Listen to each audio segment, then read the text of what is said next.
What's up, guys? Today I'm going to be comparing the EOSRP, a budget camera from Canon, with the A7C, a budget camera from Sony. So we've got the 100 to 400 here on the RP, and it's pretty similar in size to the 135 f1.8. Now this is a much more expensive lens. This is a $1,000 lens. It's Samyang's best lens and their most expensive lens. So with the A7C, I have to put an actual grip on it because the grip that it comes with is just not big enough for my hands. So with all that and all this metal and this heavy lens, it's much heavier and much bigger than the RP. The RP feels like a lot smaller setup, a lot lighter, and it is smaller. You can see that it's thinner, but also with this extra eye cup on there and the grip, like it's much thinner, much smaller.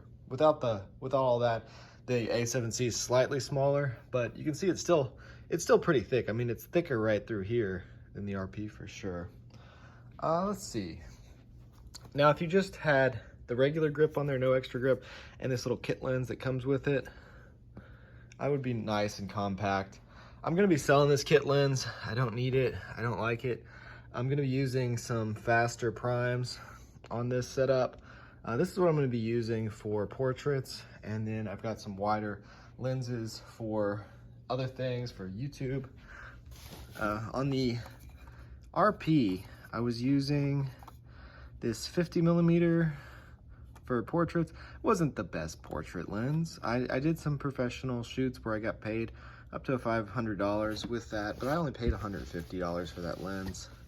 And I was using the 16mm here for YouTube, and it was pretty sharp. I've been using the Samyang 18mm f2.8 on the A7C, and it really looks similar to the 16 on the EOSRP. So yeah, I mean, it's a good lens. The 16 is probably my favorite of the lenses I've used. The autofocus is good in video and on this lens. With the 35mm RF lens, I had a little bit of trouble with it losing me. But I also really like the 100 to 400. It's not as sharp as some of the Fuji lenses I'm used to and some of the Sony lenses I'm used to. So it wasn't the best for wildlife, but it's really lightweight and really fun to use.